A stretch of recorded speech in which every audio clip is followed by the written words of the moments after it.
नमस्कार, मी भाऊ तोरसेकर. तुम्ही बघत आहात प्रतिपक्ष.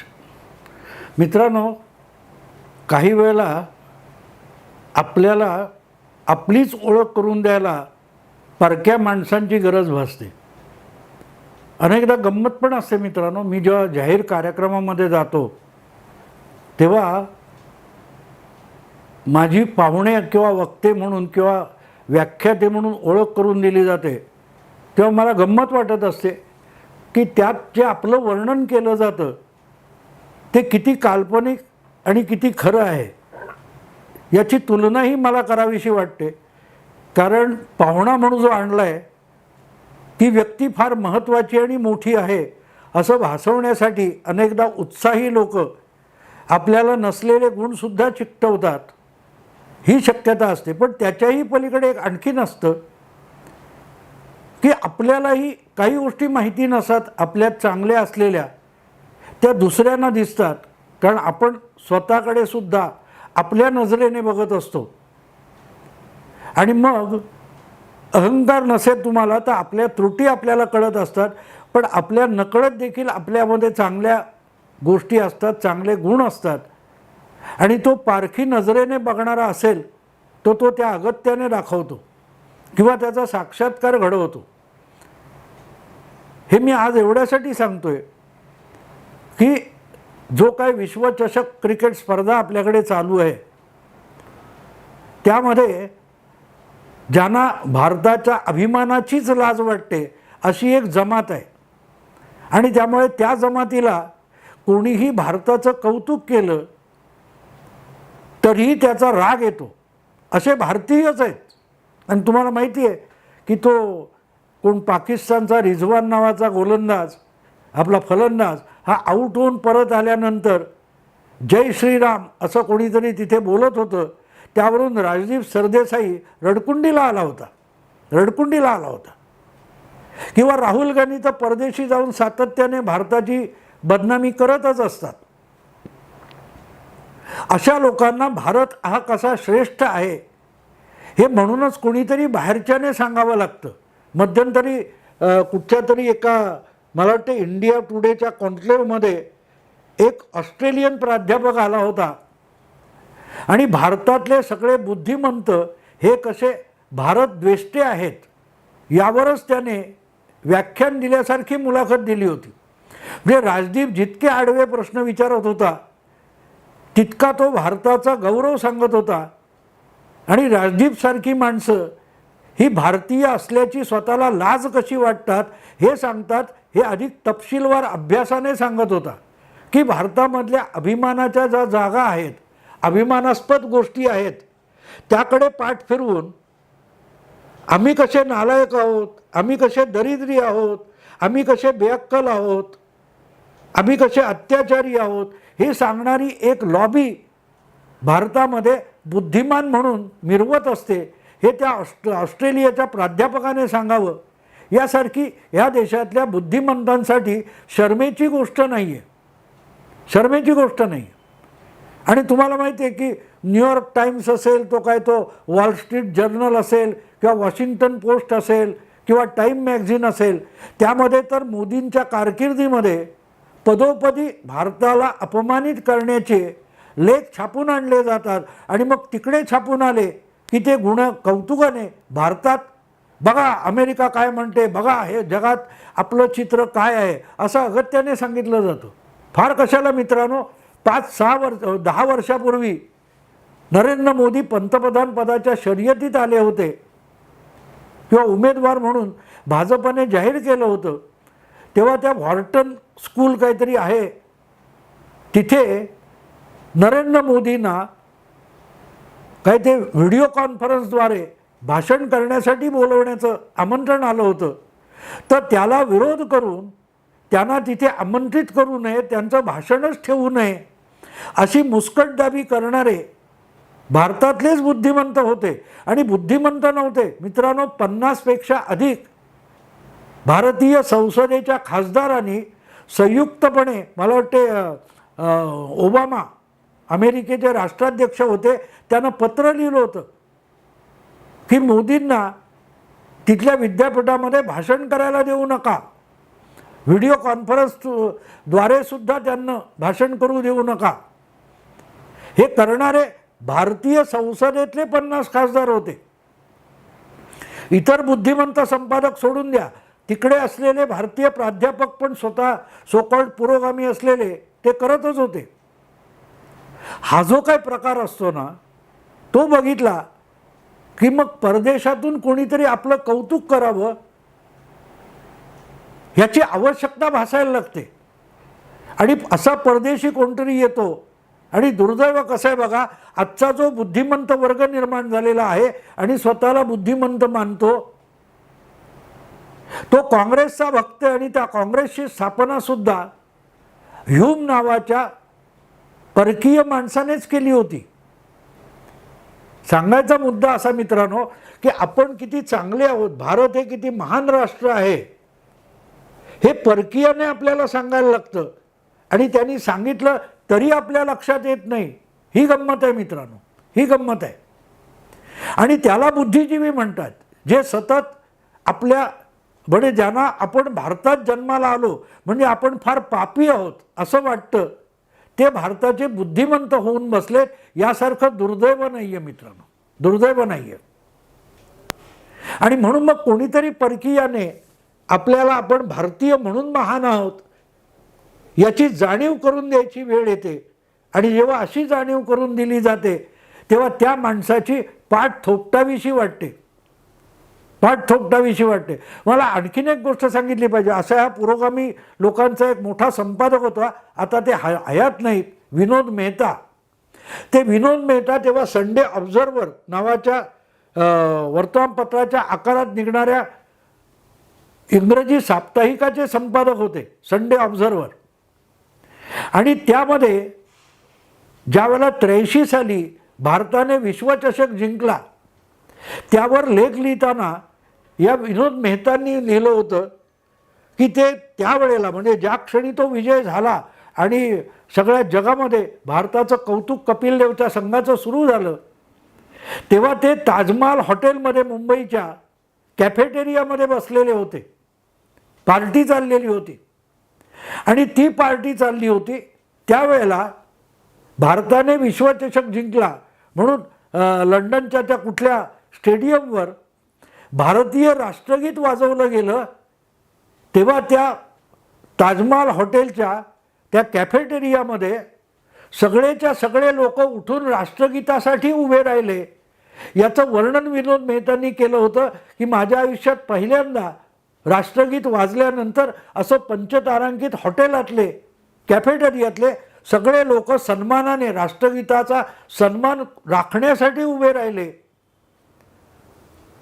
हे मी पहिल्यांदा बघितलं. याचा अर्थ त्यापूर्वी असा जो स्वतःला एलिट समजणारा अभिजन वर्ग असतो तो राष्ट्रगीताला उभं राहणं सुद्धा कमीपणाचं मानत होता. हेच विनोद मेहतांना त्यातून सांगायचं होतं. मुद्दा असा मित्रांनो की दुसऱ्या कोणीतरी आपल्याला सांगायला लागतं, अरे तुम्ही महान आहात, तुम्ही फार मोठा इतिहास असलेला देश आहात, तुमची संस्कृती महान आहे, हजारो वर्षापासून जगात कुठल्याही देशाचा देश नव्हता तेव्हा तुम्ही राष्ट्र म्हणून एकत्र जगत होता. या खंडप्राय भूमीतले लोक स्वतःला एका संस्कृतीचे पूजक आणि उपासक मानत होते आणि म्हणून तुम्ही महान आहात. हे आपल्याला कोणीतरी परकीय माणसाने सांगावं लागतं. कारण इथल्या बुद्धिमंतांना आपण भारतीय आहोत आणि भारतीय संस्कृती महान आहे याचीच लाज वाटते. अभिमानाची लाज वाटणं याचा अर्थ भारतात बुद्धिवाद झालेला आहे. आणि त्यामुळे असा कोणतरी उभा राहतो तेव्हा या अभिजन वर्गात वावरणाऱ्या अनेकांना हिम्मत होते आणि ताठमानेने सांगावंसं वाटतं, येस मी भारतीय आहे, मी जय श्रीराम म्हणणार, मी वंदे मातरम म्हणणार, मी भारत माता की जय म्हणणार. असं कोणीतरी परकीयाने साक्षात्कार घडवला की आपल्याला म्हणावंसं वाटतं, दाखवावंसं वाटतं. नाही तर दाखवायची गरज काय. शरद पवार म्हणतात ना हिंदू आहोत, ते गर्वाने सांगायची गरज काय. पण इस्लाम गर्वाने सांगावं यासाठी मात्र शरद पवार पाठिंबा देत असतात. पण हिंदू गर्व से कहो हिंदू आहे म्हटलं की त्यांचं लगेच चेहरा उतरतो. ही जी पराभूत मानसिकता असते त्यातून राष्ट्र उभं राहत नाही, पण राष्ट्र खच्ची होतं. पण अशा अपराध गंडातून तुम्हाला बाहेर काढणारा एखादा माणूस सापडला तर त्याची पाठ थोपटावीशी वाटते, तो परकीय असला तरी. काल परवा ज्यावेळेला पाकिस्तान विरुद्ध अफगाणिस्तान अशी विश्वचषकाची मॅच होती, सामना होता, त्यामध्ये अटीतटीची अगदी लढाई झाली आणि त्यामध्ये शेवटच्या काय ओव्हरमध्ये अफगाणिस्तानच्या खेळाडूने पाकिस्तानला हरवलं आणि सामना जिंकला. तेव्हा तो तिरंगा घेऊन नाचला. त्याचं पाकिस्तानला दुःख होणं स्वाभाविक आहे, पण आपल्याकडच्याही कमी लोकांना दुःख झालं नाही. पाकिस्तानने किंवा पाकिस्तानी संघाने त्याविरुद्ध क्रिकेट परिषदेकडे तक्रार नोंदवली की भारताचा झेंडा घेऊन अफगाणिस्तानचा कोण कर्णधार नाचला. याची तक्रार केली तर क्रिकेट परिषदेने त्या राशिद खानला काही कोटी रुपयाचा दंड ठोठावला. पण त्यामुळे राशिद खान दबला नाही, नमला नाही, त्याने आपली चूक कबूल केली नाही. तो म्हणाला भारताविषयीच्या माझ्या प्रेमासाठी मी हे सगळं केलं. सामना भारतात होता आणि भारतीय प्रेक्षक ज्या पद्धतीत आमची पाठराखण करत होते, आम्हाला प्रोत्साहन देत होते, त्याची पावती म्हणून मी तिरंगा फडकवला असं तो राशिद खान म्हणाला. तेव्हा त्याने माघार घेतली नाही. मित्रांनो, आपण जे कृत्य केलं ते त्याला गैरलागू वाटलं नाही ना अफगाणिस्तानच्या तालिबान्यांना वाटलं. आज अफगाणिस्तान हा शरिया कायद्यानुसार चालणारा मुस्लिम देश आहे, पण तिथल्या राज्यकर्त्यांनी त्या राशिद खान पठाणला तू भारताचा तिरंगा का फडकवलास म्हणून विचारलं नाही. ते विचारणारे सगळे तालिबान्यांपेक्षाही कट्टर इस्लामी आपले बुद्धिमंत आहेत. पण अशा वेळेला ह्या सगळ्या पुरोगामी दबावाखाली असलेले लोकसुद्धा तो झिडकारून बाहेर येतात आणि आपल्या भारतीयत्वाचा साक्षात्कार घडवतात. एका तालिबान देशाच्या क्रिकेटपटूसाठी त्याचा साक्षात्कार आपल्याला घडवला गेला आणि तो घडवला म्हणून त्या राशिद खानची पाठ थोपटली पाहिजे मित्रांनो. कारण त्यांनी आपल्याला आपल्यात सुप्त जे भारतीयत्व आहे त्याचा साक्षात्कार घडवला. कारण राशिद खान पठाणला जो दंड ठोठावला गेला त्याचा निषेध किंवा त्यावर आक्षेप भारताचे सगळ्यात मोठे उद्योगपती मुकेश अंबानी यांनी घेतला, रतन टाटांनी घेतला आणि ते म्हणाले हरकत नाही, त्याचा दंड आम्ही भरू. पण जे क्रिकेट परिषदेने केलं ते चूक आहे. क्रिकेट परिषदेने केलं ते भारत सरकारने चूक ठरवलं नाही, हे लक्षात घ्या. भारत सरकारने नाही ठरवलं. ते चूक ठरवायला भारतातली दिग्गज मंडळी रस्त्यावर आली आणि याला फार महत्त्व आहे. त्या राशिद खान पठाणने भारतातल्या यशस्वी उद्योगपतींना देखील वंदे मातरम म्हणायला रस्त्यावर आणलं, बाहेर आणलं, घरातून बाहेर आणलं. मुकेश अंबानी असोत किंवा रतन टाटा असोत, ते राशिद खानचा दंड भरायला सुद्धा पुढे सरसावले. याचं कारण एकच आहे की त्यांना वाटलं की यस, एक अफगाणी तालिबानांच्या राज्यातला एक अफगाण क्रिकेटपटू देखील भारतीयांच्या प्रोत्साहनाला प्रतिसाद देण्यासाठी आणि त्याची पावती देण्यासाठी तिरंगा फडकवत असेल तर त्याला झालेला दंड, त्याची भरपाई करणं ही भारताची जबाबदारी आहे आणि भारतातले श्रीमंत म्हणून आपली जबाबदारी आहे. आपला भारतीयत्वाचा अभिमान साध्या प्रोत्साहनासाठी जर राशिद खान दाखवत असेल तर आपण त्याची भरपाई करायला पुढे आलं पाहिजे. ही वेळ आहे आपलं भारतीयत्व दाखवण्याची. हे जर मुकेश अंबानींना वाटलं असेल, रतन टाटांना वाटलं असेल तर त्याला मित्रांनो साक्षात्कार म्हणतात. साक्षात्कार म्हणतात. राशिद खान पठाण, काय तो राशिद खान असेल, त्याचं नाव मला आता बरोबर लक्षात नाही आहे, पण त्याने तो तिरंगा फडकून काय केलं लक्षात घ्या मित्रांनो.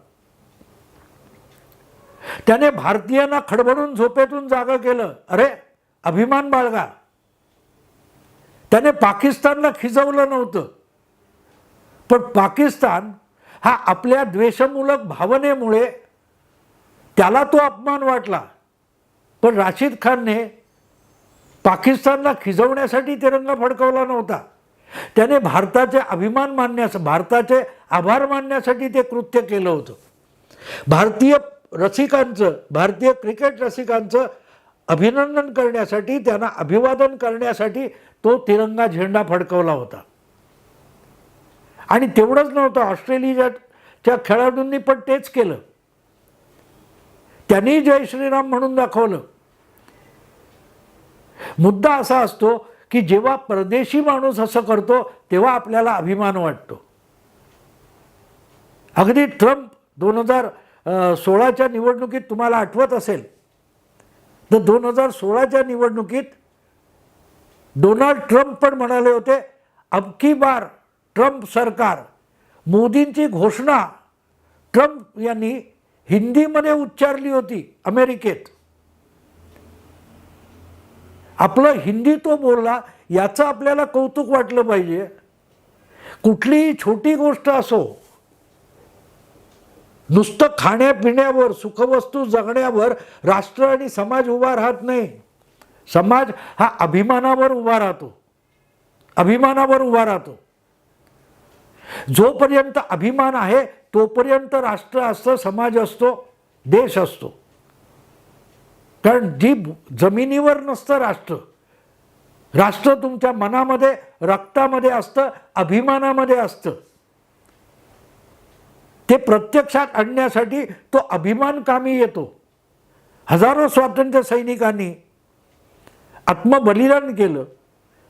रोजच्या रोज स्वातंत्र्योत्तर काळात हजारो सैनिक, आपले जवान हे युद्ध खेळताना किंवा घातपातामध्ये बळी गेलेला आहे त्यांचा. कशासाठी गेला? त्यांच्या कुटुंबाचा करता धरता गेलेला असतो, पण तरीही त्यांना अभिमान असतो. मला आठवतं त्या मुंबईच्या अजमल कसाबच्या हल्ल्यामध्ये त्याला पकडणारे तुकाराम ओंबळे यांच्या मुलीला लाखो रुपयांची मदत लोकांनी जमा करून दिली. पण त्या तुकाराम ओंबळेंच्या कन्येने सांगितलं, माझ्यापेक्षाही ज्यांना गरज आहे यांना हे पैसे द्या. अनेक पोलीस असेच मारले जात असतात. तो तिचा अभिमान असतो. तिला पैशाची गरज नव्हती. पैसे संसार चालवायला उपयोगी असतात, पण तिच्या मनात आपल्या पित्याविषयीचा जो अभिमान होता तो पैशात मोजला जात नाही, हे तुकाराम ओंबळेंच्या मुलीला कळत होतं, मुलीला कळत होतं. ते या देशातल्या बुद्धिमंतांना कळत नाही. पुरोगामित्वाने आपल्या देशातल्या बुद्धिमानांच्या मेंदूला गंज चढलेला आहे, त्याचा तो पुरावा आहे. आणि तो गंज जर रशीद खान या अफगाण खेळाडूने खरवडून काढला असेल तर त्याची पाठ आपण थोपटली पाहिजे. कारण एक तालिबान्यांचं राज्य असलेला अफगाणचा खेळाडू हा भारतीयांना त्यांच्या राष्ट्रीयत्वाची जाण करून देतो. अमेरिकेच्या फौजेला, रशियाच्या फौजेला तालिबान धर्मांध असतील, पण त्यांनी संपवलं. याचं कारण त्यांच्यामध्ये धर्मांधता असेल, पण राष्ट्रप्रेमसुद्धा आहे. आम्ही मुस्लिम आहोत म्हणून पाकिस्तानची दादागिरी आणि पाकिस्तानचं आक्रमण सहन करणार नाही. अफगाणिस्तानमध्ये पाकिस्तानची ढवळाढवळ चालणार नाही, ही कठोर भूमिका घेऊन तालिबान उभे राहतात. धर्मांध असतील पण ते देशप्रेमी सुद्धा आहेत. तेव्हा त्यांच्या धर्मांधतेकडे आपण बघतो तसं त्यांचं आपल्या देशाविषयीचं प्रेम लक्षात घेतलं पाहिजे. आणि त्यांचा खेळाडू इथे येऊन आपल्याला राष्ट्रप्रेम समजावतोय. 1-1.5 कोटी लोकसंख्येचा देश आहे. भयंकर हलाखीमधलं जीवन आहे. पण आपल्या देशासाठी जेव्हा जिंकलो तेव्हा आपल्याला प्रोत्साहन देणाऱ्या भारतीयांचं अभिवादन करावं असं त्या राशीद खानला वाटलं आणि त्यातून त्याने केलेली कृती आपल्या देशातल्या मोठमोठ्या दिग्गजांना, उद्योगपतींना, काय ते व्यापाऱ्यांना, व्यावसायिकांना, अगदी चित्रपट कलावंतांना सुद्धा भारतीयाची जाणीव करून दिली असेल राशीद खानने, तर माझ्या दृष्टीने त्याची पाठ थोपटायला आपण उभं राहिलं पाहिजे, सामान्य लोकांनी उभं राहिलं पाहिजे, त्याची गुणग्राहकता केली पाहिजे. कारण त्याने आपल्या बुद्धीवर जो सेक्युलरिझम नावाचा गंज चढलेला आहे तो खरवडून काढलाय. राशीद खान पठाणला आपण म्हणून सलाम केला पाहिजे. मित्रांनो, आता इथेच थांबतो. आवडलं लाईक करा, शेअर करा, सबस्क्राईब करा. नमस्कार.